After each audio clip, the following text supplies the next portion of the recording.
Welcome one, welcome all to the Snail Trail 4x4 podcast. If you like going off-roading in Toyotas, wrenching on Toyotas, camping in Toyotas, and maybe even poking a little bit of fun at Toyotas, and of course, hearing about how fantastic sand dunes are for Toyotas, maybe other vehicles because I don't want to take my Toyota sand dunes, then this is the podcast for you. That's right, ladies and gentlemen. My name is Non-Sand Tyler.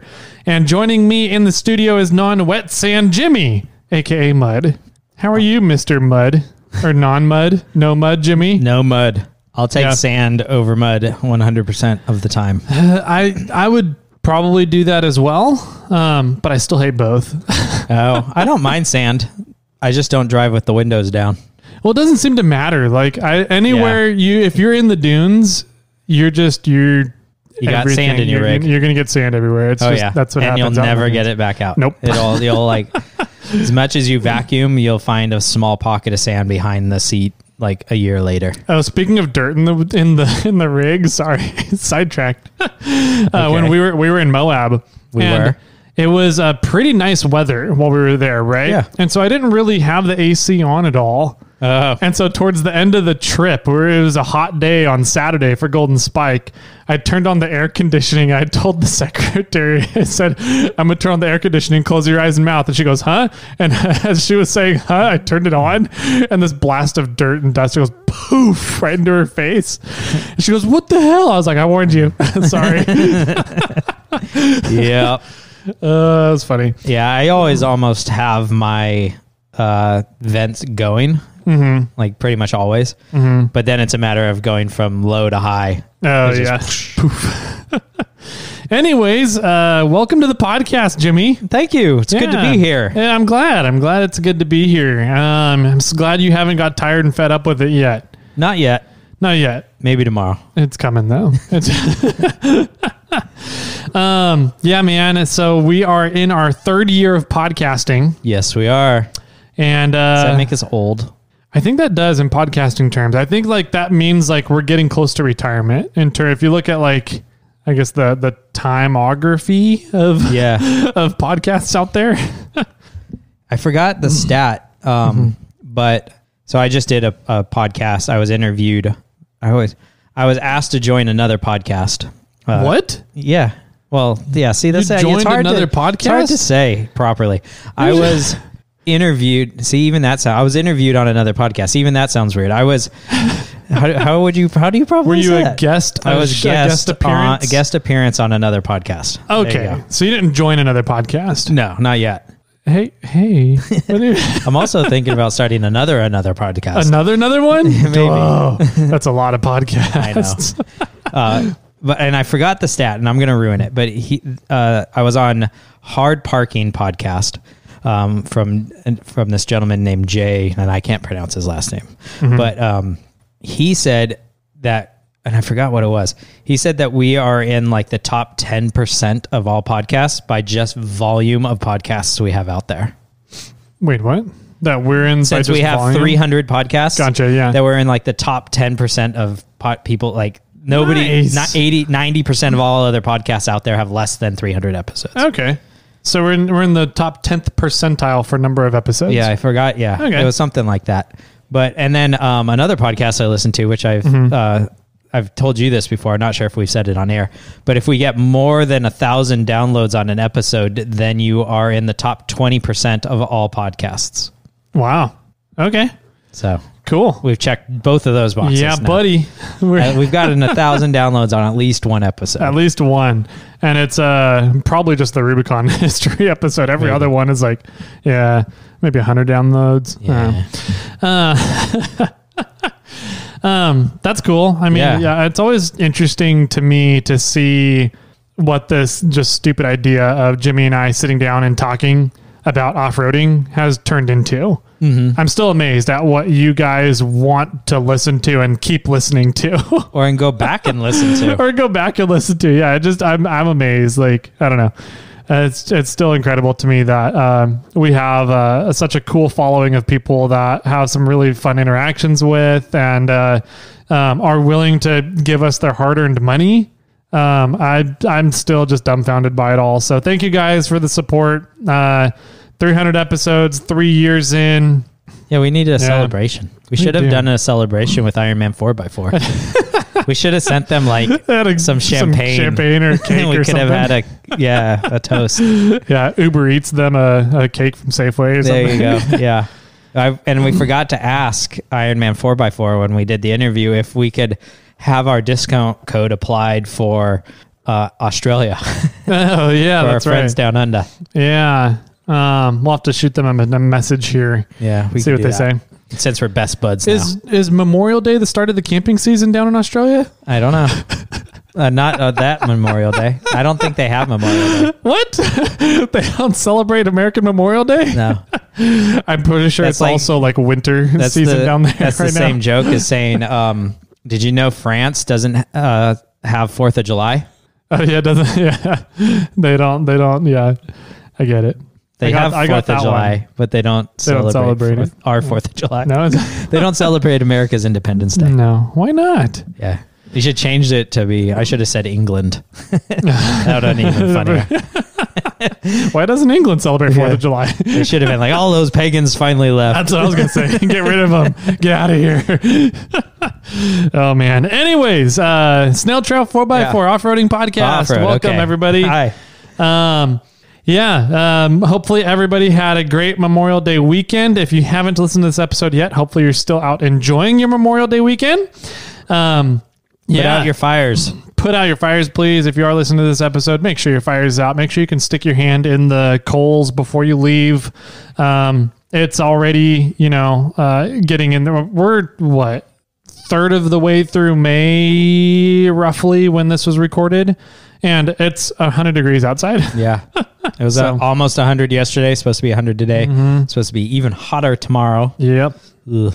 Yeah. And then it's supposed to be 80 or something like that the it's next going to day. drop down to 80. I don't know. 87 or something. I still think the weather's confused here in Northern California. But Absolutely. Yeah. Also, since it is Memorial Day, you have today and I think tomorrow to get in for the chance to win a 270-degree awning from Ironman 4x4. yeah, buddy. So if you want to spend $10 with us for the chance to win a like $1,200 awning. That's less than 1% of the awning. I know, that's crazy. $10 with us for the chance to win an awning. You can do that over at iRate 4x4. Mm-hmm. Go over there, sign up at the support and donate tab, find the Snail Trail 4x4 down low, and sign up for that giveaway tier. Yeah. If you're still out enjoying Memorial Day weekend, grab that WeBoost, start it up, and make sure you're over and signed up over on iRate 4x4. Yeah. Do it. And get ready for Tool Month, which will kick off next Monday. Oh, yeah. Monday is going to be great. A week from today. So please, this is your warning. Another warning for everybody. Make sure you're following along during Tool Month. So you're going to want to follow along. There's going to be a lot happening every single week of Tool Month. You want to make sure you stay current on what's going on the episodes, on the podcast, on social media. We've got stuff going on kind of all over the place. So make sure you're staying current because there's going to be something different happening every single week. Yes.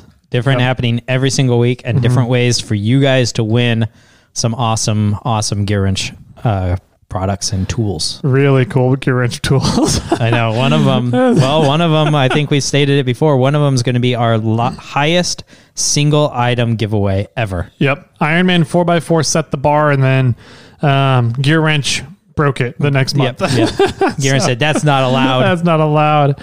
We're number one. Exactly.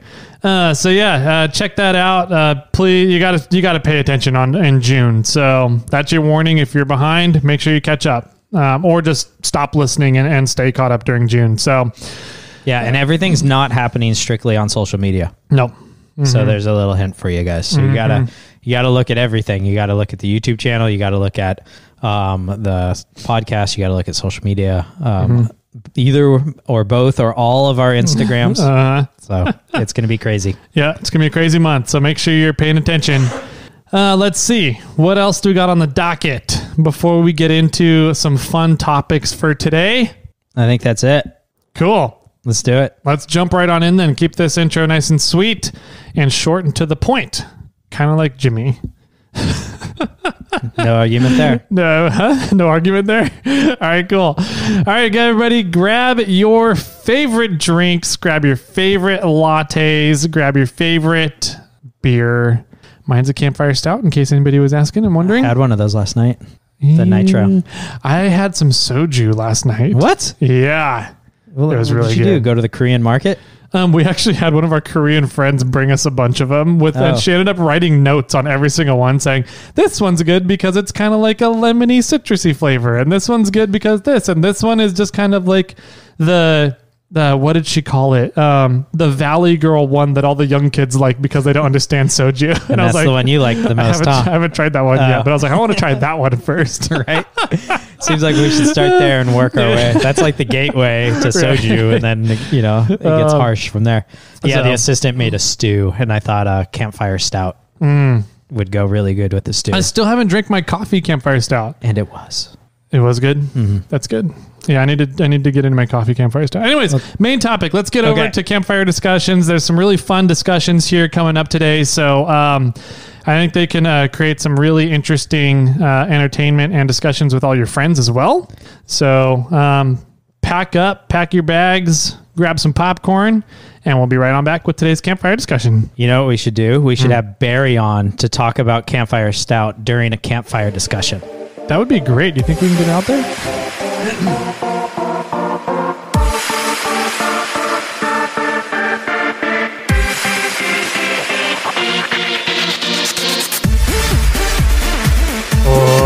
Welcome back, ladies and gentle ladies, to today's campfire discussion. We have some fun topics. Yeah, we have a few of them. We have a few. This isn't one main topic. No. This is going to be a rambling, jumbled mess like a campfire discussion would be. It would be 100%. So let's see. Should we kind of give an overview of the topics we're going to go with, or should we just start and jump in? Let's give a little overview in no particular order, because I think you're going to have an interview about one thing, and then Morphlate Sean and I are going to have a talk about another thing. Perfect. At the same time. This is the Morphlate Cuddle Couch Yes. that you guys are here on. Got it. No, where's Chris? We need to get him over here. It needs to be the center of the Cuddle Fest. He wants to join us for that movie date of ours. He does. He's very. I talked to him the other day, and he said that he was very sad that you and Sean were planning to use the movie popcorn gift And the couch. and the couch without him. So This couch does pull out to be a bed. Chris, never mind. I'm not going to go there. Just-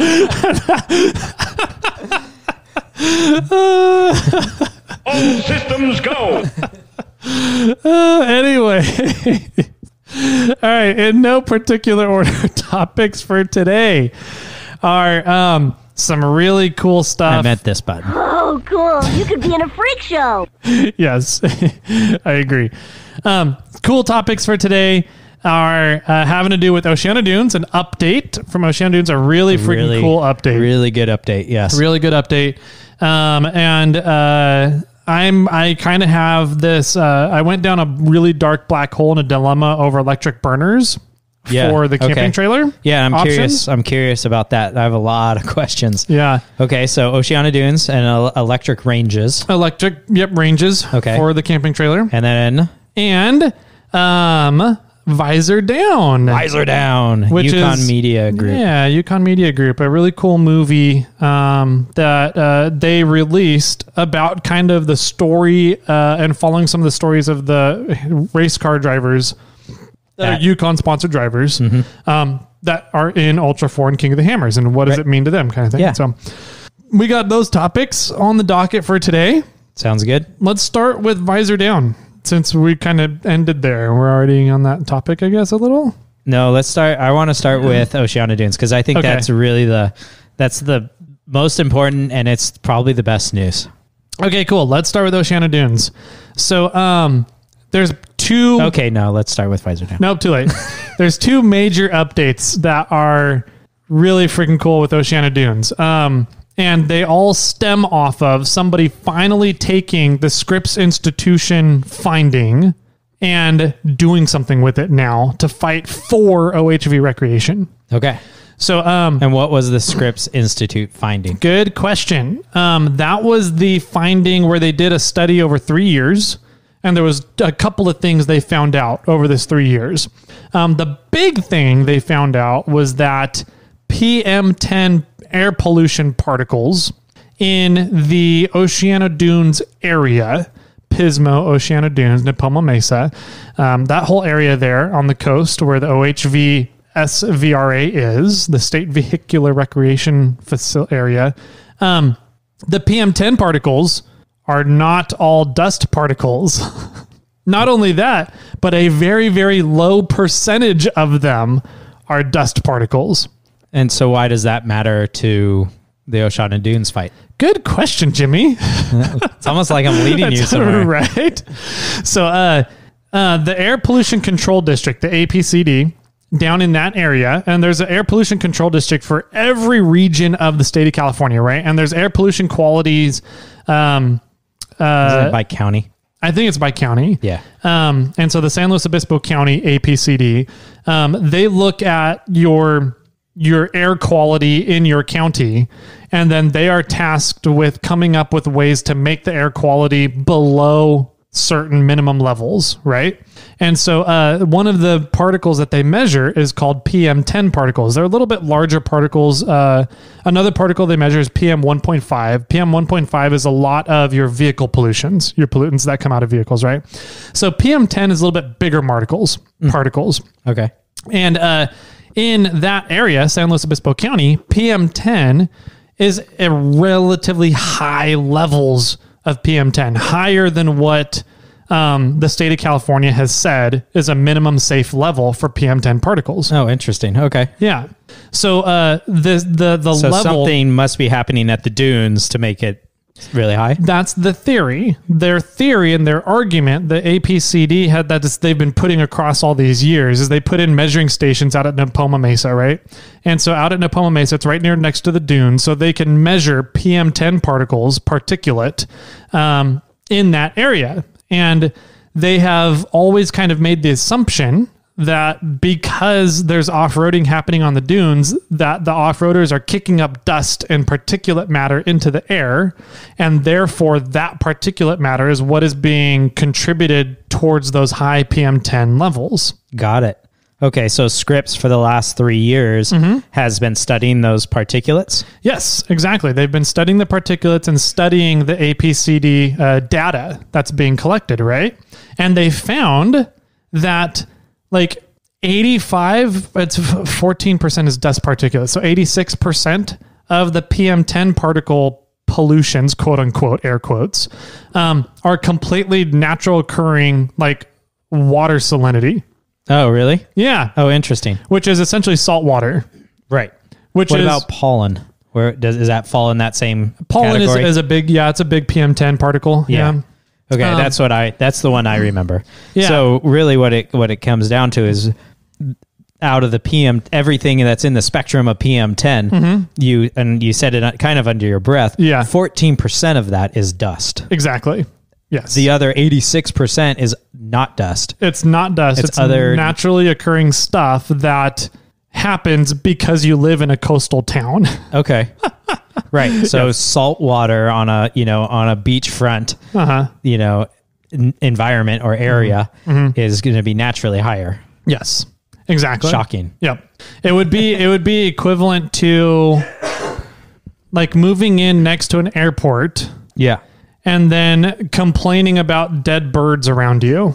Or no, that's not even equivalent because the airport is causing that. It'd be like moving into an area underneath an airport and then complaining about noise pollution. Not even the that, airport. because the airport is causing the noise pollution at that point. But you moved into the area. I mean, the problem is that they're trying to attribute the noise pollution to OHV usage across on the other side of the airport. Right. That's what the equivalent would be, right? Sure. And so the Scripps study has found that less than 15% of the PM10 particles are dust. Right. And so is all of that 15% attributed to the dunes? no, it's not. Oh. They found that the dust particulate in that 15% of the PM10 particles, dust particulate was higher on days where there was no recreation happening out at the dunes. That doesn't make sense. So if you think about it, essentially, But I like it. I like the outcome. yeah, essentially they found that when the dunes were closed during COVID, that dust particulate was actually higher in the surrounding cities in Nipomo Mesa when the dunes were closed than when they were open and recreational people are out there. I wonder if that's because, and I don't know the number. I think it's like 42 degrees is how steep sand could be before it starts tumbling down on itself. Yeah. I wonder if when there's nobody out in the dunes got to their maximum height of, then anything else was sort of just dust flying off in the wind. Probably. But when you have vehicles out there always kind of turning and churning the sand, the dust is never really, or the sand is never really getting to their peak elevation. Peak of the dunes, and so it's building more than discarding. Yes. I don't know why it is, but they found that was a finding. So, needless to say, there's arguments now. Well, we'll get into it. So, with the Scripps Institute findings that were presented to the OHV MVR, which is the Off-Highway Vehicle and Motor Vehicle Recreation Commission. So the OHMVR Commission, which is a new commission for the state of California. That came about in 2017, 2018, when the OHV funding became no longer a sunset issue and became a permanent funding. Part of the permanent funding in the state of California forever and more now is OHV recreation. So because of that funding, this OHV commission, the OHV MVR commission, was founded and set up with people that had interests in the OHV recreation in the state of California. So like state parks there's somebody represented from state, it's run by state parks. It's a separate commission below state parks, right? Underneath state parks. So this commission got presented the Scripps Institute findings in December. And then they had another meeting in February, and then another meeting just here in May 22nd, I believe, a couple days ago, not too long ago here now. Okay. And they came to the conclusion that OHV is not responsible for high PM10 particles, that it's unfair that the OHV fund is the one 100% funding all the dust abatement out in the area, and that the APCD's statement of abatement, essentially the lawsuit that the APCD and the California Coastal Commission is putting forth to shut down OHV in that area. Yeah, due to dust particulate. Due to dust particulate. And they're saying, hey, if you guys want to continue having OHV, you need to bring down the PM10 particles in the area. And of course, PM10 is 100% dust pollution, and which is not true now. They're saying that that all of that is invalidated, and the statement of abatement needs to be lifted, and we need to get our land back for OHV usage out in the SVRAs. Out at the Oceana Dunes SVRA. So anyways, this letter came out, and the OHV took a very strong stand in this letter that was written and addressed to the head of the APCD, the head of the APCD in San Luis Obispo County, and the head of state parks, California State Parks. Okay. And it said essentially, because of this finding, we're not paying for any more abatement, dust abatement. The OHV fund is not paying for it anymore. If you guys want to have a fair split of the funding in dust abatement, then the only way we will come back into this picture is if you also bring in the land developers in the area that are building all the resorts in the area as well. Because there's damn sure they're kicking up dust from all of their construction efforts as well. Sure, of course. So, so that was a really cool kind of hard stand that the OHV commission is taking, not just in saying we're not paying for your dust abatement anymore, because it's found that dust abatement is not it's not an issue. Right. So if you guys want to continue, it's not our fault. So not only that, but we highly recommend that we look at, no, sorry, they didn't say this. There's another lawsuit we'll get to. So that's the big thing, right? They're not paying for dust abatement anymore because dust abatement is not the OHV's issue. It's not the OHV fault. Yeah. So that those funds and however the amount they're paying per year out of the OHV fund isn't going to be extracted out of that fund anymore. It's now going to stay in OHV for OHV use. Yep. And so because of that finding and because of the Scripps Institute finding, Friends of Oceano Dunes has now filed another lawsuit. Really? And this one's fantastic. I love this. What is that one? It is saying that because the dust particulate is not a big issue, and it has been found that it is not a big issue, and that the APCD was lying, essentially, wrongfully accusing the OHV community of doing all this, then California State Parks and the APCD and whoever set up all of the dust abatement fencing and the dust mitigation for putting all the hay all over the dunes, all the funding that went into that, at least $1 million that came about due to Rule 1001. Rule 1001 was a lawsuit from the Statement Order of Abatement that said, hey, this part of the land needs to be cleared down and fencing needs to be put up here and here, and it would cost about $1 million. Friends of Oceano Dunes is suing everybody involved with that rule to state, hey, it's been found now that we weren't at fault for it. So all the money that we spent, $1 million that the OHV fund spent on that, it needs to get refunded back to the OHV fund. So I don't care where it comes from, but it wasn't our fault. We're not responsible for it. Somebody else is paying for it now. Yeah. So which is great. Which is awesome. So if that passes, which I think there's a really good chance that it might, with how everything's coming about right now. If that passes, then I think that will set a huge precedence to have all of the funding that has gone into the Statement Order of Abatement, not just Rule 1001, but all the funding that's gone into shrinking Oceano Dunes, into putting up more fencing and closing off areas, and the funding that's gone into closing down the beach and setting up more permits, all that funding. I think there's precedence there to have it all refunded back to the OHV fund. That's awesome. So it'll be interesting to see how that plays out. But one huge, I don't want to say it's a win because it's not really a win yet, but two really, really big moves that are really big offensive moves that I think is finally hitting home and making the other side kind of accountable for spewing wrong data now.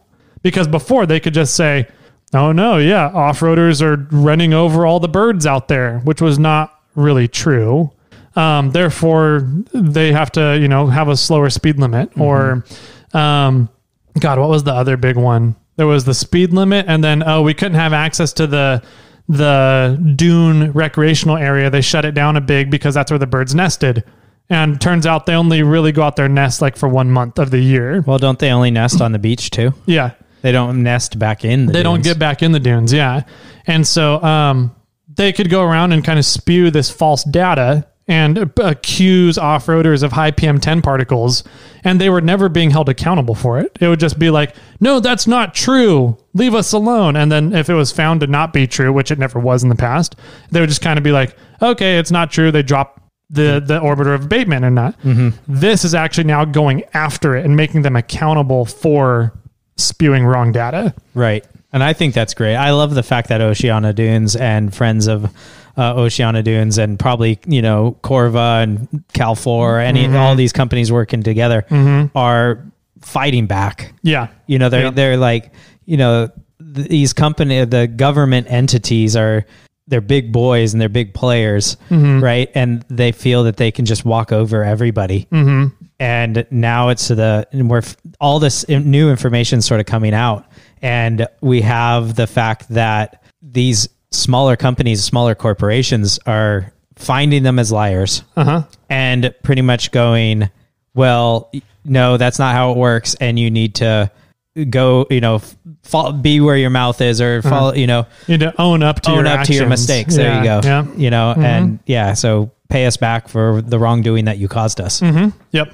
Yeah. It's no longer just okay to just drop it and let us go back to recreating. Right. Now it's, now you want to sue us or you want to shut some places down. You better be ready for the repercussions if you're not correct.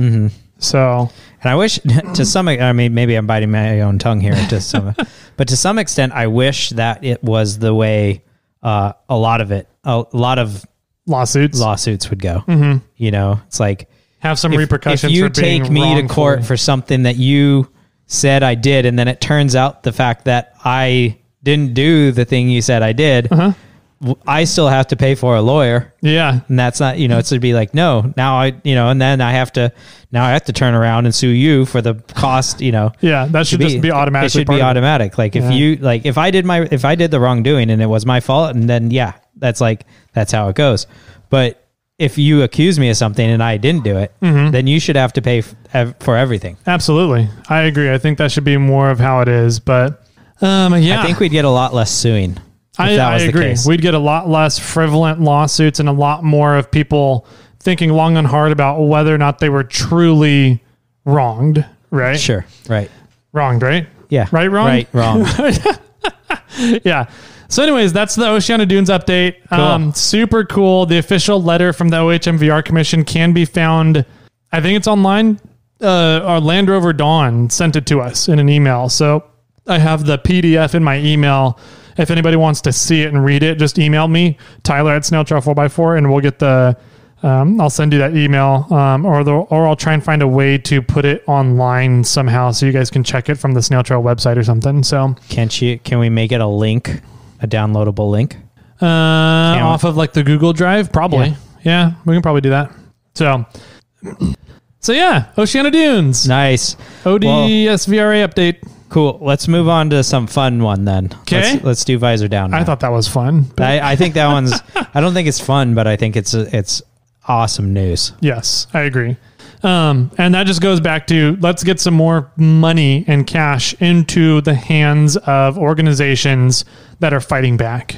So I agree. Yeah. Do your part. Do what you can, guys. Help out one way or another. Either help out in the litigation room or help out financially. Help out one way or another. Yeah. All right. Visor Down. Visor Down. Yeah. So Visor Down was a Yukon media group, which is Yukon Gear and Axles. They made a video that's out on YouTube of leading up to a bunch of their racers that they sponsor leading up to King of the Hammers, and then at King of the Hammers, everything that happened. Yep. And I think they shot a very excellent video. I agree. I think the format of the video, the themes of the video, the way it was done was fantastic. I thought they got some phenomenal footage. The interviews were great. I'm a big fan of the movie. Yeah. Me too. I'm a big fan of what they did. I really liked overall I liked the movie. I do have some feedback or criticisms. I do too. But it was enjoyable. It was fun to watch. I think it was it's like an hour and 6 minutes. You read just over an hour. Just over an hour. And it kept my attention during that duration, and and it was fun to see, and especially because I knew some of the people in the video, right? So that was sort of fun for me, because just being in the industry, you can point and see people in the backgrounds of who they are, and but to also somewhat love the sport of King of the Hammers, it was fun to see what people do and how people get build their rigs and support their rigs and get their rigs through this event or to the event in some cases. Yeah, it was really cool. They interviewed Eddie Adab. They Adab, is that how I don't know how to say his last name. Edwin. And then Sherpa Motorsports, Jason Blanton, and then I forget the other 2 or 3 names that were on there, but it was really neat. Well, Bailey Cole was in it a little bit. Bailey Cole was in there, yeah.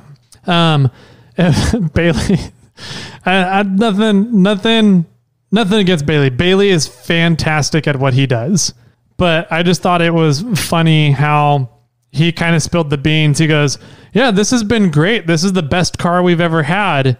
And he kind of said, because it was all built and showed up here and we didn't have to do anything. Yeah. And I was like, well, yeah, no wonder it's the best car you've ever had, because it just got delivered to your doorstep with $1 million built into it. Right. Exactly. But anyways, I digress. I thought it was really cool kind of hearing where these people came from, right? You get to hear their backstories a little bit. You get to learn what vehicles they have, kind of how their vehicles have evolved a little bit, and how, they kind of pick up, like with most of them in October before Hammers at the end of January, right? Right. And so pretty much during air quotes, KOH prep. Yeah, KOH prep. Right. And so they're going through talking about tearing down the car. Some of the tribulations they had the previous year with the car. Like one of the guys, 7 days before the start of the race of King of the Hammers, all he had was a powder coated chassis. Yeah. And he put his entire car together in 7 days to get on the starting line. So, I mean, it's just incredible learning about some of the stuff that these teams do, that they go through to get to the point of getting on the starting line. Right. I thought they covered that part of it really, really, really well. I agree. I also felt that. So one of my negative sides is I felt that was almost 3/4 of the movie. It was a big part of the movie. Right. But I didn't realize it. I was so enthralled with that part of the movie that I didn't really realize how far into the movie I was. Right. Until it ended. And I was like, wait, that's it? And we'll get into that. But yeah, it's a big chunk of the movie, but I thought they did a great job with it. And then, they go through kind of like a little bit of qualifying. Blanton's had a mistake in qualifying, and they kind of talked to him about it. Hey, what happened? And he goes through it and he goes, dude, I messed it up and it's on me. And, I've got all these people out here to support me and I fucked up. And now I'm mad at myself for, possibly wasting their time for coming out. He's like, I'm mad at myself because I knew what I wanted to do and I didn't do it. And, when that happens, I just have to go and be by myself. Nobody can talk to me. Right. Yeah. And they showed, and he said that, it took him almost the full day to calm down and come to realization that, okay, tomorrow's a big day and, and we're now starting farther back in the line than we wanted, but I need to focus on that. Yep.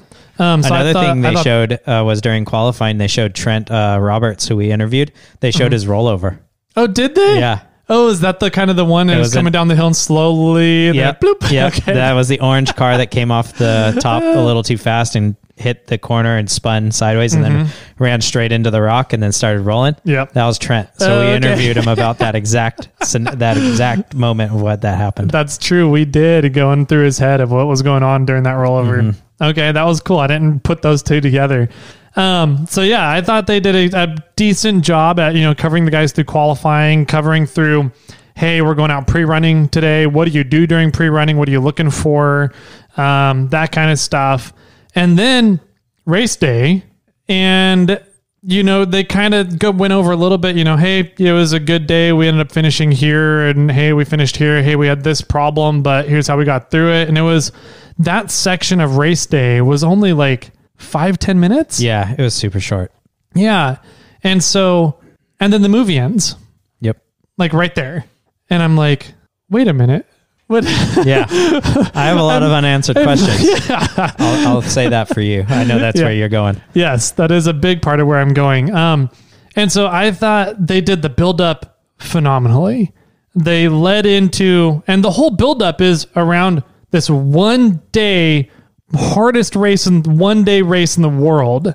All this buildup leads into it. And then we get 5 to 10 minutes of how that day went. Right. And then that's it. Yeah. There was like almost no video footage of racing on race day. Yeah.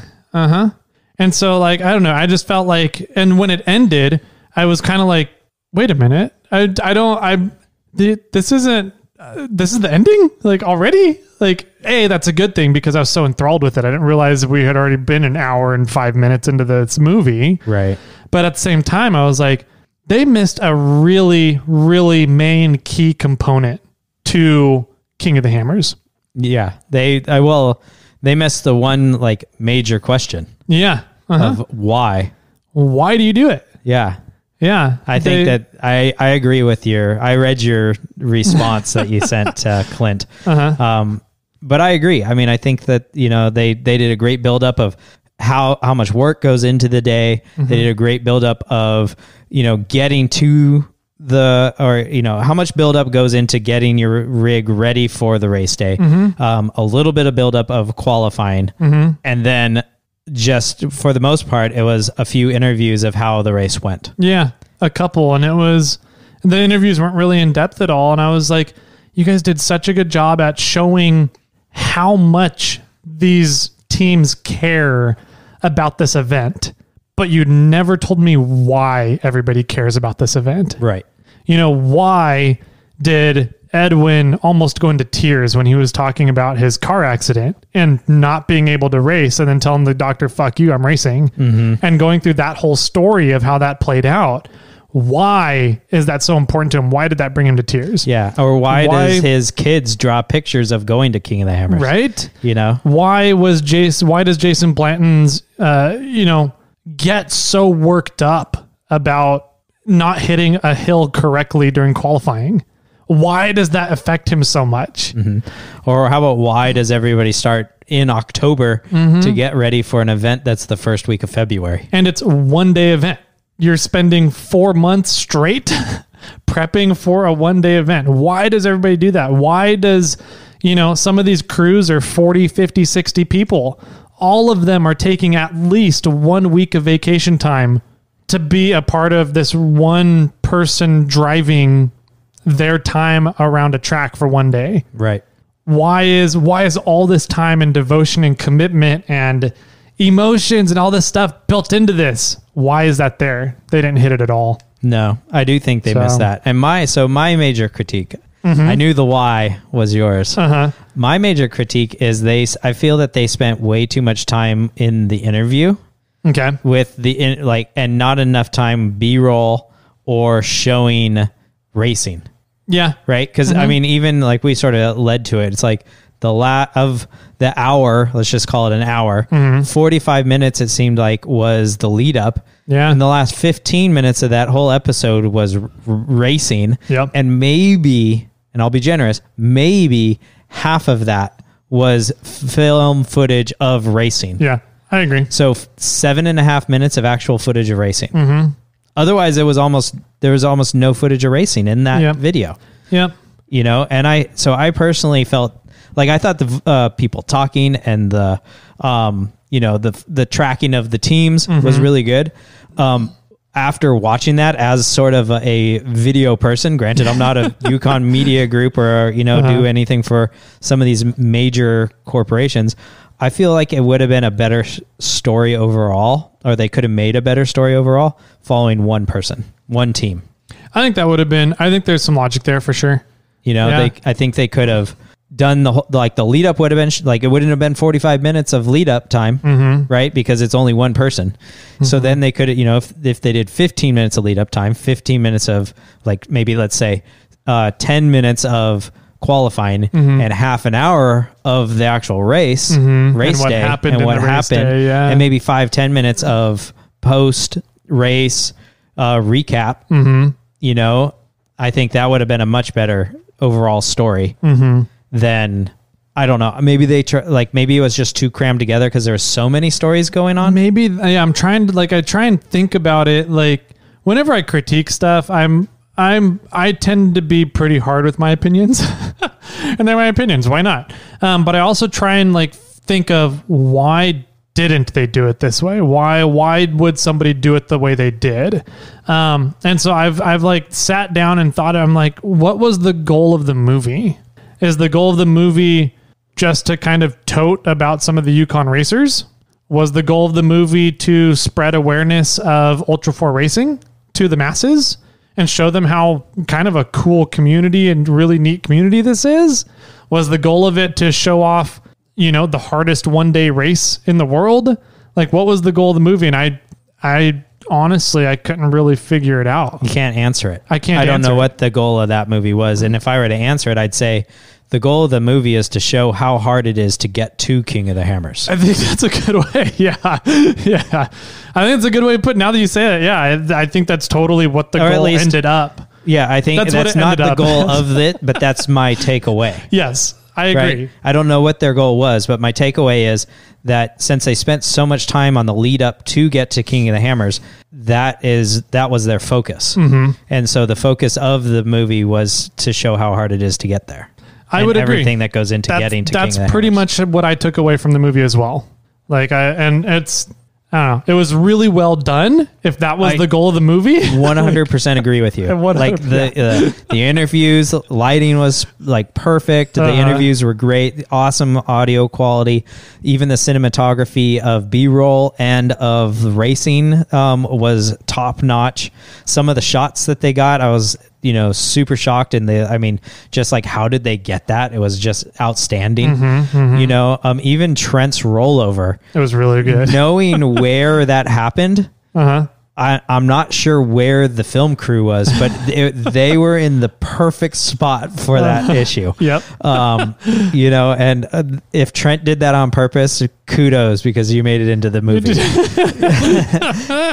But their film cinematography and quality was top notch. Yeah. It was outstanding, up there with movie cinematography, on par. It was awesome. Yeah, I agree. So, if you're, I think everybody should go watch it. If you're a fan of off-roading and you know anything about working on a vehicle, you're going to like the movie.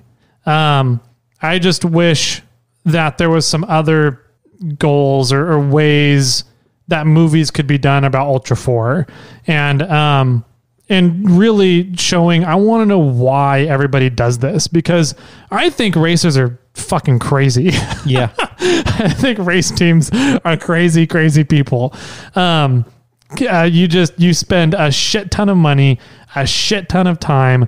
You're spending a lot of everybody else's time for 8 hours on a race course that, sometimes you go out in the first mile and you spend all this prep and this time and devotion and energy put into a year's worth of getting ready for this sometimes, and you're done in an hour. Like, why do you do it? That's what I want to know from every single race team out there. I want to know, why do you do this? Yeah. Well, and as a cinematographer, and I'm not claiming I'm the best, but I'm just saying I have somewhat of an understanding. Why is always the question of a movie or a show. Yeah. It's, if you're going to write a story, which every one of those is, the answer to the story is why. Yeah. And so unfortunately I do agree with you. There wasn't the conclusion of why at the end of this. And like we were saying, I think that, what my takeaway is that it's really hard to go to King of the Hammers and get to race at King of the Hammers. Yep. I have mad respect for the guys that do it. And after watching the movie, I've got more respect for the guys that were a part of the movie. Yeah. Because you do some crazy stuff getting a vehicle ready to go to King of the Hammers. Oh yeah. And I have nothing but respect for those guys. I just also want to know why you do it. Right. So yeah, I don't know. And that's the thing. Maybe we need to make a video of why do you race? Yeah. King of the Hammers. Right. Why, let's go, and I don't know if the why, everybody else is going to have their own why. So maybe that's part of the difficult thing to grasp from this show. Yeah. Because maybe there was whys, but they were lost in the story that they were creating. Yeah. Because everybody's why is different. Yeah. And, even if they're telling us why, it wasn't the climax of the video, or it wasn't the point being made during that segment. Yeah, I agree. So if somebody out there could make a similar video, but also kind of have it crescendo with why these guys put in all this effort and went through everything they went through to do this, I think you would have such a winning video. Yeah. It'd be phenomenal. So anyways, when I was looking and kind of watching the movie, And then after it ended, I started thinking about some other movies that I've seen that kind of follow a similar structure, right? But they're about climbers. Okay. And so there's a great movie out there called The Alpinist. Alpinist. Alpinist? Alpinist? Alpinist? Alpinist? I don't know how you'd pronounce that. It's Alpinist. Alpinist? I don't know. It's about the story of Marc-Andre Leclerc, Oh, okay. who was like this young to mid-20s climbing phenom. He came out of nowhere, Canadian, became a climbing bum, I want to say, in Jackson Hole, Wyoming area. I think that was it. And immediately, just out of nowhere, he's like soloing these really massive climbs. Like rock climbing? Like Or mountaineering? both. Both. Okay. It's like a combination of high altitude rock climbing, big wall climbing. Oh, wow. High Okay. altitude big wall climbing. And like he's like soloing, and then he started getting into free soloing. Oh, nuts. Yeah. Which is crazy. Like free soloing is essentially not only are you going out by yourself to do rock climbing, but you're not physically attached to the mountain in any way. You've got no safety nets. Right. There's no ropes, nothing holding you on the mountain except your hands and feet. Nope. Nope. And so, and he turned into like this speed climbing free soloer. Okay. And all of a sudden, he's just showing up on Instagram on top of these like world renowned climbing peaks and doing like live feeds from on top of these peaks. Huh. Okay. And people are like, where the fuck is this guy coming from? Who is this guy? Yeah. And so in a stretch of like 5 or 6 years, he conquered almost every like big peak that is like a big wall climbing peak with a mixed terrain too. So you'd start in like granite stone and then get into ice wall halfway up. And then you're finishing in like complete snow cover and Wow. these crazy ass like multi-terrain wall climbs. And then he just disappeared. Oh, yeah? And they're pretty sure that he got caught in an avalanche on the last climb he went on up in the Himalayas somewhere or something. Really? It was a climb. Wow. It was a climb that he had tried before and failed. And then like he did another climb that was like a world first free solo climb. And he had partnered with this media group to do a documentary on him. And he just disappeared and he ghosted the media group and went and did this massive like world first free solo climb. And then came back and was like, hey guys, I know I signed a contract that, this is part of the story, but I had to go do this without you. Yeah. And this is why. Okay. And it was all about, conquering something by himself. And so like that point of the movie was the why. You get all of the hard work that this media group did to cover his story and figure out what he's done, what he's been through, the trips that he takes, all the planning he has to do, and the tribulations he goes through while doing these massive climbs. And then you finally get the why as to why he does them all. Cool. And then there was another one called Meru, Yeah. which was a mountain that up until, was it 2021? Late 2021, early 2022 this year, I think, had never been climbed before. And it's up in the Himalayas. And it's just this giant fin, essentially, that's just smooth granite. Oh, wow. So like there's no place for you to anchor. And so they followed a story of 3 guys. Conrad, I forget the guy's last name, Conrad something, but he's a world-renowned climber. Jimmy Chin, who does a lot of the climbing movies. Yeah. Mm-hmm. And then Renaud, I forget his last name. But these 3 guys go up and did a trip to get a world first ascent on Meru.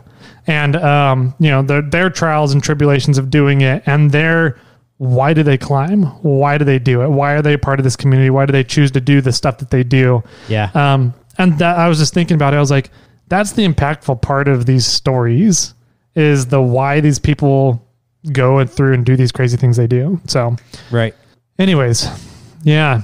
And so you liked those stories because they actually had the impact and the why and the answer.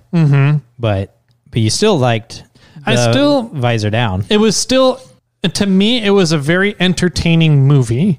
Right. But I don't think that it like impacted me on a personal level at all. Got it. I was just like, okay, yeah, cool. These guys worked their asses off. Cool. Awesome. Like, Right. I get it. Respect, mad respect for you. Yeah, yeah, Like yeah. there was no like draw that really made me empathize with these race teams as to why they're doing what they're doing. I'm just like, okay, cool. I don't want to do that. Right. You guys do you. I'm never going to go there. Okay. So, Yeah, that makes sense. whereas like I watched the Alpinist and Meru and I'm like, fuck, I want to go do that. Like that's drawing to me. Oh, Like, I don't know. So I don't want to do it. you don't want to do I don't know. At one point in my life, I might have said yes to mountaineering because I've done a bunch of smaller mountains. You know, I've summited Shasta a few times. I think I've like attempted it 5 times, summited twice or something like that. I've never summited Whitney, but it's on my list. I still want to do it, but I've only ever tried to hike Mount Whitney up the Mountaineers route Okay. in winter. Oh, okay. So I've never like I forgot what it's called. It's like the 99 switchbacks or something like that. When Okay. you hike up Mount Whitney. I've never done that route, which Okay. is like the much easier. You're just hiking on a trail that way. And the other one I was doing is like up a gulch, you know, you should bring me ice axe and crampons and everything. But man, maybe back then I would have wanted to, but I know like just even for Shasta and Whitney, I know what you have to do. And those aren't very skilled mountains. Like you don't need to be very skilled to go up those. Yeah. So I don't know if I would have ever gotten into like full blown mountaineering. So yeah, no, I don't want to say. So maybe I stated that wrong. I don't want to go up and do free soloing. Okay. I don't want to go and do these really super technical big wall climbs. But the allure of doing something that pushes your limits that you're not sure if you can accomplish, and then going out and just saying, "Fuck it, I'm going to do this." Sure. Put your head to the grindstone and do it and accomplish it. That allures to me on a huge, huge level. Got it. Okay. Yes. So it gives you motivation to go try something. Yeah, I think that's a good way of putting it. And I felt like I was missing that feeling after watching Visor Down. Right. It didn't make me feel like, oh, that's pretty badass. I really like want to go work on my rig right now and like complete the suspension or do the 3-link right now. Yeah. It didn't make me want to go do that, but it just made me kind of be like, fuck, those guys go through a lot. Yeah. Mad respect to you. Keep doing it. I'm going to keep cheering you on, but you know, I don't really want to go do anything. So the assistant watched it with me. And she pretty much said, they're still talking. Oh, really? Because I tried to say, oh, it's a movie about King of the Hammers. Yeah. And that's really all I knew. Right. And it turned, you know, and in her opinion So she's waiting for all the race day videos. For racing videos. Yeah, I gotcha. And it for her, it was people talking about the lead up to King of the Hammers. They're doing truck talk is what they're doing. Pretty much. Yeah. It was all truck talk. Yeah. But yeah, I thought it was entertaining. I think they missed a big aspect of it. I agree.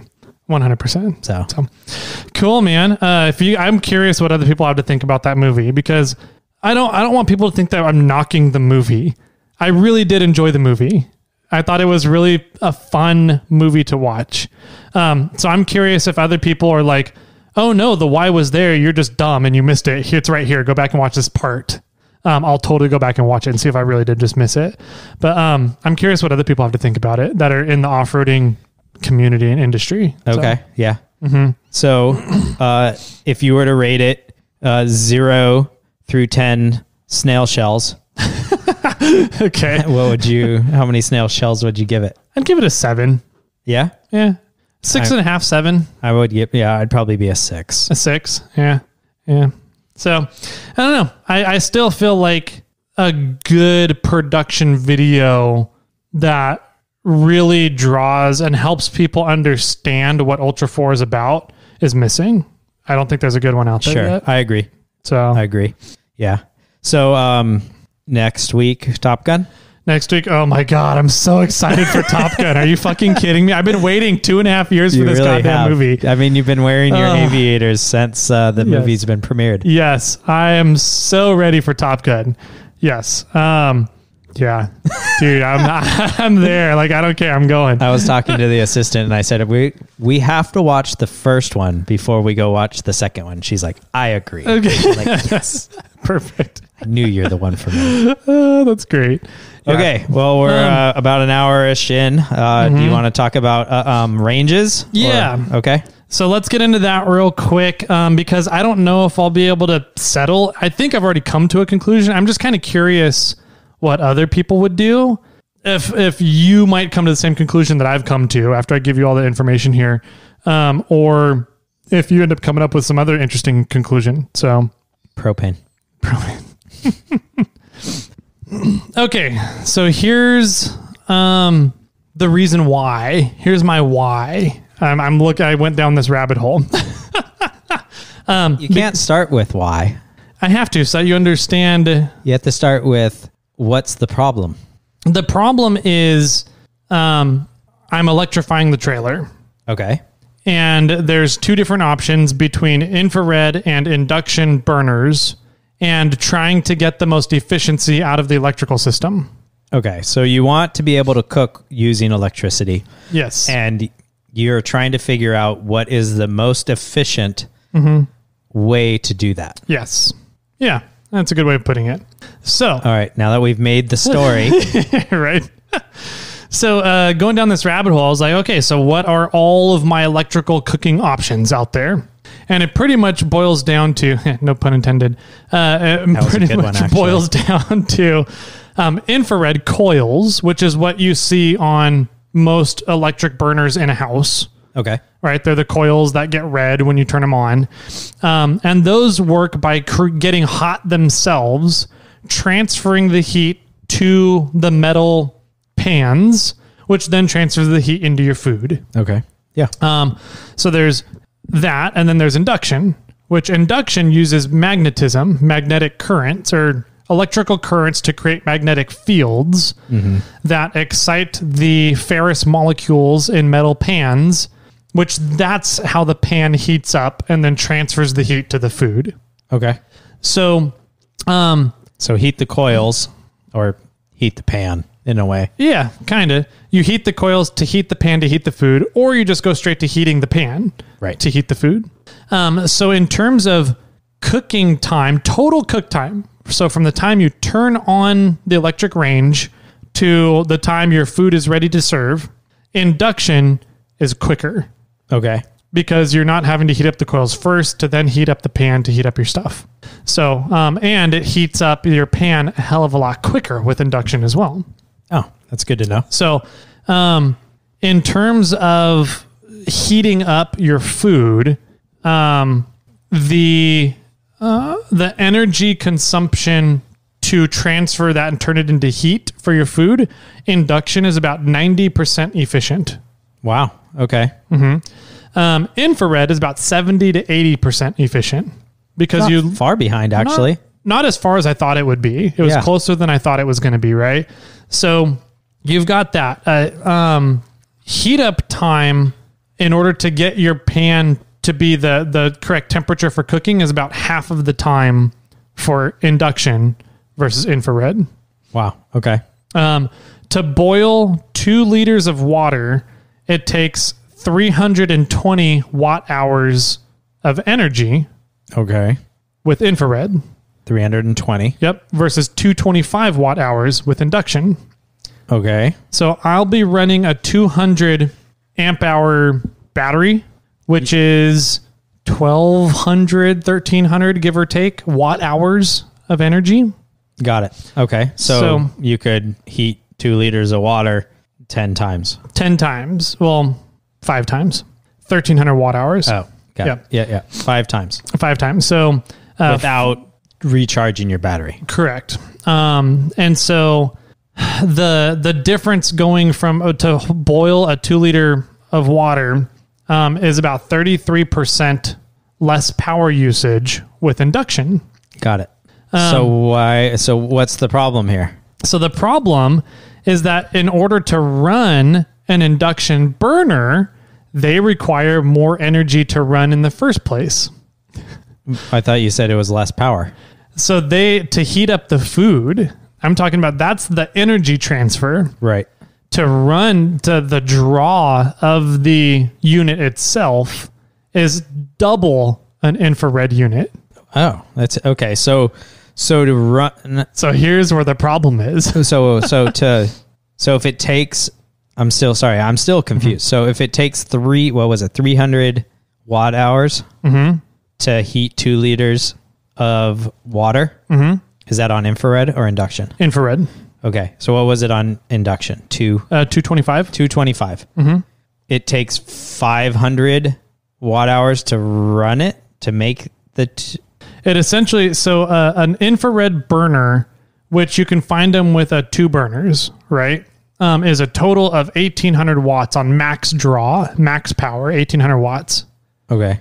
For that's 2 burners. Induction is 1800 watts for 1 burner.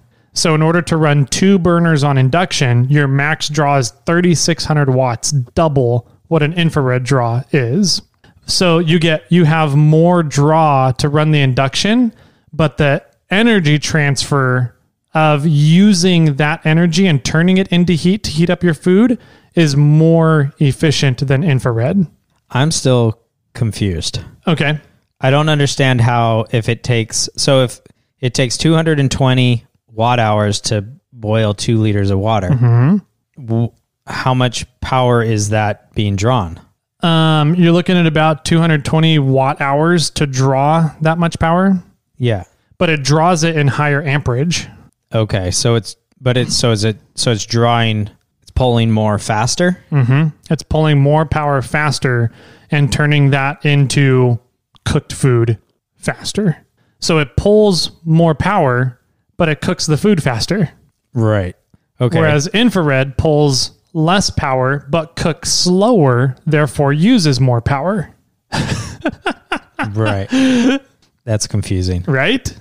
So if you were to cook or to boil the 2 liters of water, how many amp hours does each one take? Amp hours would be, what is that? Well, but I mean, if it's pulling, how much power would you use? See, this is what I don't get. You're using 220 watt hour or watt hours. What was it? 220. I want to use 225 watt hours. Watt hours to boil 2 liters of water. But it's, I don't understand how. So how are you losing more power? How are you using? You're using more amperage. Okay, and so it's draining your batteries more. It's draining your batteries faster. So infrared will drain your batteries more.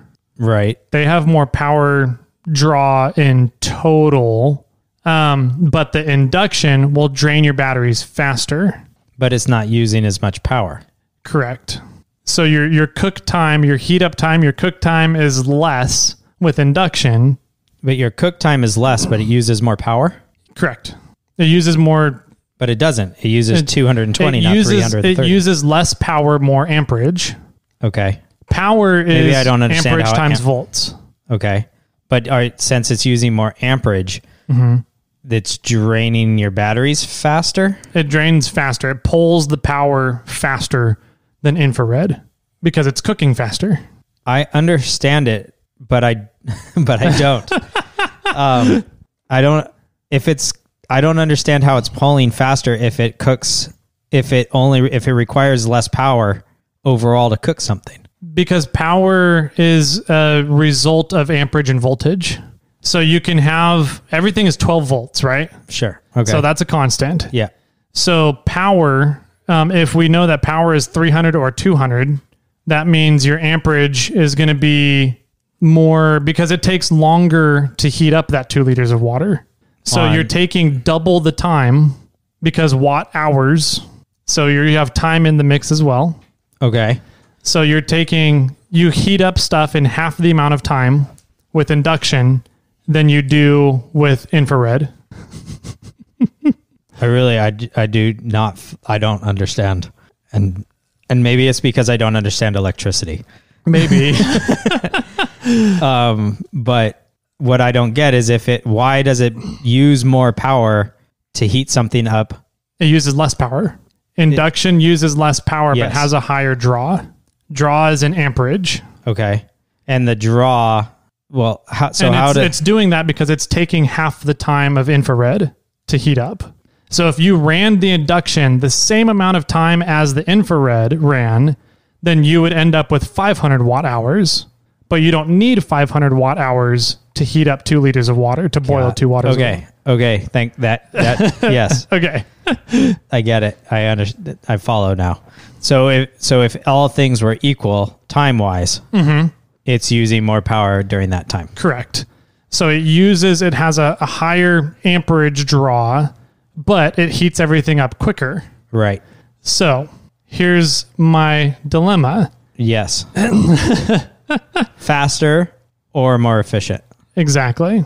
And so but efficient is a weird word because induction is more efficient Okay. in heating the food, but it's less efficient in overall power consumption, I guess, if you're running it for the same amount of time. But in theory, you're not typically always running it for the same amount of time. To heat up water, it goes a lot quicker. But say if you're heating up a steak, the only time savings you're having is the time it takes for the pan to heat up with infrared. Once your infrared pan is heated up, then it's roughly you're cooking for about the same amount of time. Okay. So the time savings is in the heat up of how quickly it'll heat something up, or Right. how quickly it heats the pan up. It's sort of the question that you could also ask is, what are you going to be cooking then? Yeah, exactly. Right. So am I just going to be boiling a shit ton of water? Yeah, you're going to be, or making soups, Or making soups all the time? yeah, or are you going to be cooking broccoli? Am I going to be cooking broccoli Steak. or steaks or, whatever, I don't know, tacos? So, yeah. And so the heat up time does matter because if you need it to be at 300 degrees on a pan, the induction will get to 300 quicker than the infrared. But when you sustain it for 10 minutes, now you're polling more with the induction compared to the infrared. Exactly. So that's my dilemma. Time really did matter in me figuring that out. Yeah. Yes. Okay. Yeah. So with that being the issue, do I keep induction? Because my thing is I'll be able to recharge the batteries fairly easily. I'm going to have almost 500 watts total of solar, and I'm going to have a way to hook up the trailer to whatever vehicle is towing it, turn on the vehicle and run the alternator if I need to recharge a trailer. So it's like run time of the battery is not a huge issue, I don't think. I think my big issue is going to be the total amperage that I have to pull from the batteries at one time while I'm cooking, because the battery can only max 200 amps. That's its max draw at any given period of time. The max that it can refill at. How much Draw. it can be discharged. Oh, how much? The battery can be discharged at 200 amps. You can recharge the battery faster than that? No. Okay. I think the battery for lithium ion, you need to be careful about your recharge times. Got it. Or your recharge amounts. Right. But the draw of the battery can max at 200 amps, which means it's a 200 amp hour battery, which means you get roughly an hour of runtime at max draw. Sure. 2 induction burners running at the same time on max would max out the battery. So you'd only be able to cook for an hour. I'd only be able to cook for an hour, which hey, that I can get a lot of cooking done in an hour on a trail. Yeah. But then, how do I'm not won't necessarily have power left over for a heated blanket at night if I'm at, winter camping or something, or lights at nighttime around the trailer. And granted, I'm not going to be running the induction stoves on full blast high the entire time. That's just kind of worst case scenario for numbers sake. Whereas if I ran an infrared, it draws half of that. So 100 amp hours, which means I would get 2 hours of cooking out of it. But your cooking would be slightly slower. It'd be slightly 10 minutes slower. It might take 10 minutes longer due to heat up time, 5 to 10 minutes to heat up. I don't know. Somewhere around there. Okay. So that's my dilemma and the black hole I went down. Sure. So I was like, if I want to make a fully 100% electrical cooking setup so that when fire restrictions hit massively, I don't have to worry about having a fire permit for my propane stove or somebody giving me a ticket for running a propane stove, what's going to be my best option? And I think what I've come down to is I get a double infrared burner as my main cook platform. And then anytime I'm making coffee in the morning or making soup or making a hot drink at night, I have a little single portable induction one and So just do both. run it for 10 minutes, 5 minutes to boil my water. And then once the water's boiled in 5 minutes, I don't need it anymore, but I used it for its intended purposes, which are where it's the most efficient at, which is boiling water, or heating up liquids, I should say. Yeah. And then I use the infrareds for cooking, sustained cooking meals kind of stuff. That's But kind of even- my thought. Even then, the sustained cooking is, if you're like a steak, it's more efficient to do it on your infrared. That's kind of the conclusion I come to as well. So I think that in a way, I think induction is pointless. You think so? Fully? I would just go straight in infrared if all Infrared? the numbers are correct. I'm taking Yeah. you for your word on that. But it said like, so what is, 10, 20% slower to heat up the pan value to you compared to twice as long cooking? True. I think that's a really good way of putting it. Yeah. That I hadn't really does think it of. really matter that you heat up your food 20% faster Yeah. compared to you? I mean, let's take the steak, for example. Mm-hmm. You can heat up your steak to the point 20% faster. And how long do you 50% faster with 50%? induction. Okay. 50% faster. Yep. So you get to your how long cooking do you temperature. cook a steak for? Me personally, 8 minutes, 8 9 minutes, 10 minutes per side total? Yeah, maybe 10 minutes, 5 per side. Sear it real quick and then turn down the temperature and let it Right. cook a little bit in the middle. And So does that? And then I guess we don't know this answer, but how long does it take you to go from cold to the proper amount of time for heat? yeah, mm-hmm. I mean, we can The guess correct cooking temperature. it's yeah. probably a few minutes. Mm-hmm. So you're going to save, let's say it's 5 minutes. Okay. So you're saving 2.5 minutes Yeah, for twice as much power being used for the 10 minutes. yeah, yeah. I mean, it almost seems, And then, so my thought was, I came to the same conclusion for cooking food, the infrared is going to be a better option. But for cooking liquids, if I'm heating up liquids, which I do quite a bit, I have hot chocolates at night. I make hot toddies sometime on the trail. I make coffee every morning. For heating up liquids, the induction would be a hell of a lot, I want to say a hell of a lot more efficient, but it would need to take half of the amount of time in order to be as efficient on the battery as infrared. So as long as, I guess the 50% of the time then would be the break even point. So if I can boil water in 10 minutes with the infrared, I need to boil water in 5 minutes or less with the induction in order to win, quote unquote, for the battery, the power system. So really anything less than the 5 minutes is what I'm winning at. So if it boils in 3 minutes and I save I'm winning 2 minutes. Like, is that 2 minutes really worth it to me to have to carry a third burner and use that rather than just popping it on the infrared and taking 10 minutes? yeah. See, well, that's a question you have to ask yourself. Exactly. I think that's, Well, I drink cold coffee, but I don't think it would. I think I would carry less and sacrifice having to cook things a little longer. I think so too, especially since I'm going to have a multitude of ways of refilling and recharging the batteries. Right. And so can you go back to your notes and please tell me what the numbers were for infrared for 2 liters of water? 320 watt hours. For infrared? Yep. 320. Mm-hmm. And And then what was induction? 225 watt hours. 225, and infrared was 320. So that's not 50%, but it's 50% the time to get to that at 200 and whatever 12 degrees. Heat up time is about half as long with induction, and the energy consumption to boil the 2 liters of water to bring it to a boil, the energy consumption is 33% less. Was there a time? Did it tell you time in regards to that? It didn't tell me time to boil 2 liters of water. That would be interesting to find out. Well, I mean, we can just fill it in. If it's 12 volts, 320 watt hours, I guess we don't know the amperage. So, no, never mind. Well, 320 watt hours. So 320, so it'd be 3 amps, roughly 3 amps, a little less, 2.8 to 3 amps.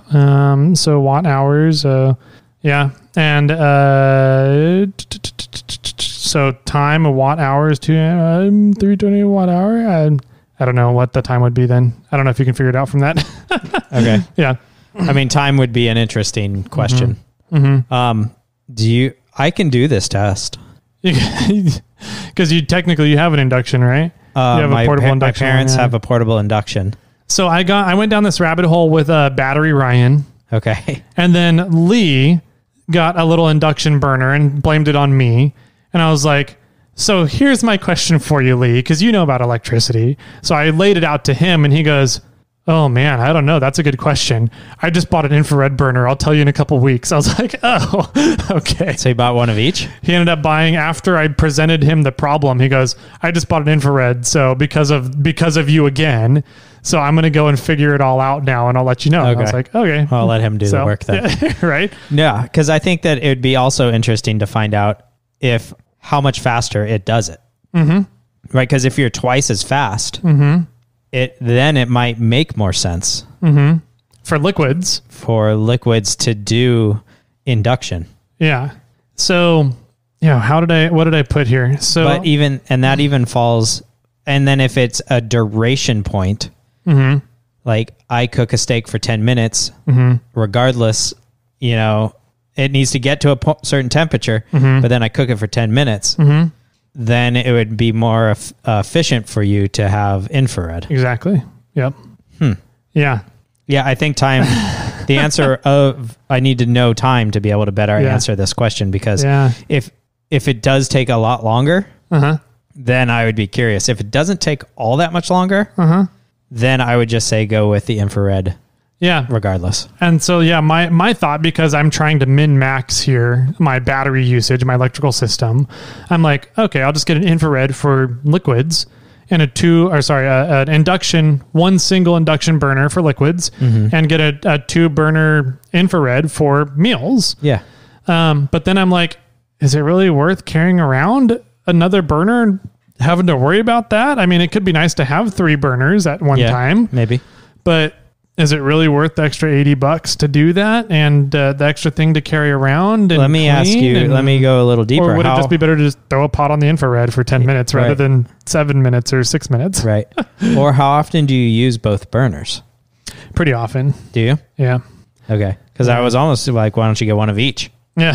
And then when if you're only using one and you're cooking food, you use the infrared. But if you need to use the other, then you can pull out the other one. If you ever need to use it, you want 2 burners, or then you have it for when you are, cooking liquids in the morning or If I'm by myself, then I'm usually only using 1 burner at a time. Like I'll cook my coffee and then I'll enjoy my coffee while I'm making my breakfast. Sure. If I'm with the secretary or other people, then I'm using 2 burners usually for sure. So if I'm by myself, I don't even bring a stove. Right. PB&H for like morning, noon, and night. Yep. So at the cost of double the amperage. Well, what about the cost of the unit? The unit, they're about the same. Well, no, the induction is going to be a little bit more. I want to say it's 30-40% more in cost because with the infrared, you're getting 2 burners out of it. So sure. Okay. And what about pots or pans? You can use the same pots and pans on either one. Okay. As long as they're ferrous. Okay. Right. They have to be magnetic. Sure. All right. And you already have, so that's, and I've already got those. Yeah. And if it's the same, then yeah. So So you're looking at spending possibly 30% more to get roughly 30 to 50% more speed. On the heat up time. Yep. I guess it depends on how fast you want your food. Yeah. Right. How long am I willing to wait for cooking my food? Because, I mean, if you did cook the steak on the induction, it would get done sooner. It would. Yep. Because the heat up time to whatever, I can't even Your quote a cooking number. temperature. I don't know. I don't eat meat that much anymore. Yeah. Jason could answer that question, what cook up time for a steak would be. Yeah. And then the coasting time is going to be the same, right? So the heat up time is all that matters. Yep. Exactly. And I wonder if the heat up time for boiling water is the same as how long it takes the water to get boiled. That would make sense, right? That's a good question. Yeah, from my understanding and my experience with induction, like as soon as you turn it on, that pan is hot within a few seconds. Right, but if you need to get, what does water boil at? 220 degrees. So does the time to take the pan to 220 degrees, is that the same amount of time as once the pan gets boiling? For or induction, the water to get boiling? It depends on how much water there. I mean, if you just have a small, thin layer of water in the bottom of the pan, I would imagine it gets to 220 pretty damn quick. Right. What about 2 liters? But 2 liters of water, yeah, I don't know how. You think the pan gets to 220 before the water gets to 220? That sounds like it would. It would, right? 100%, yeah. Because the pan has to get there in order to heat up and start heating the water. So, right. Yeah. So, yeah. All right, I need to know time. Come back Right? next week. Come back next week with time. Friends.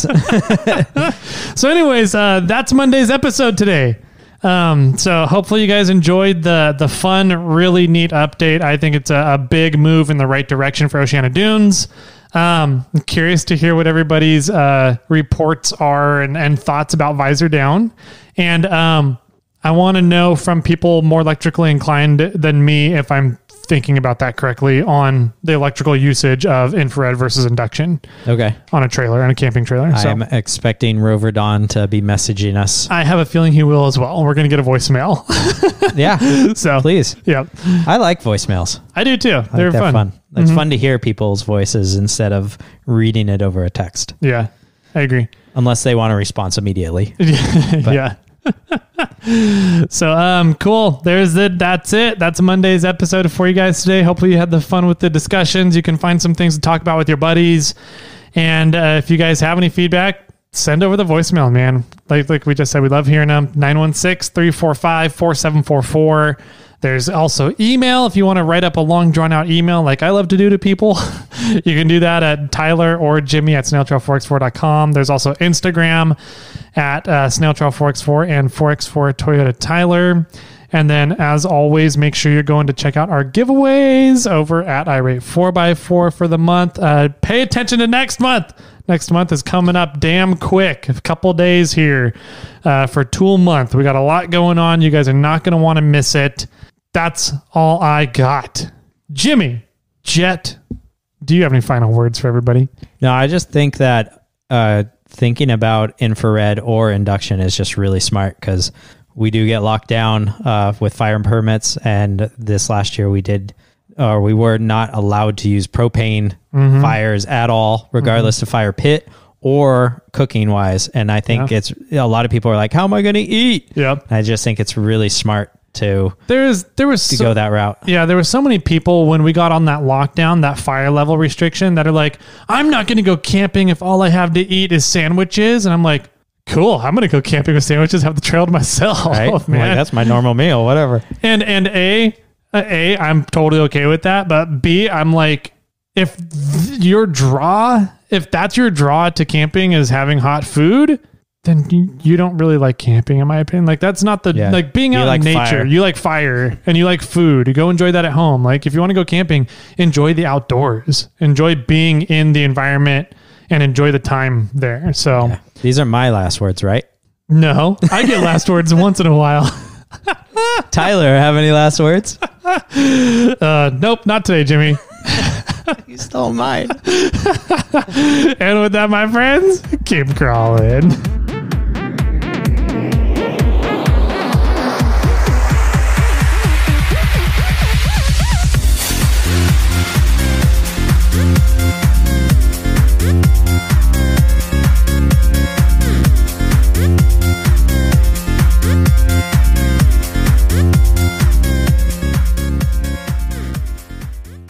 I got one for you.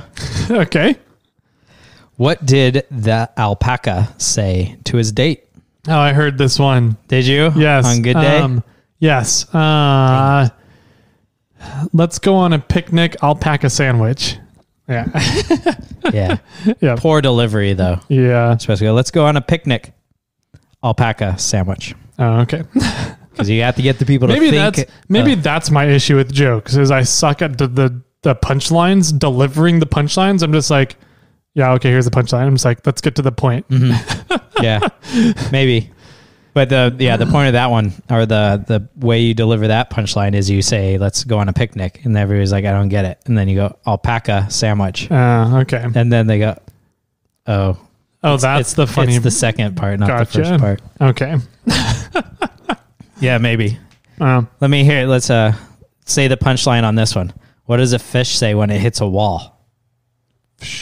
Oh, damn. That's how you'd say it. Damn. Damn. Damn. You have to act surprised. Oh, okay. Yeah. See that?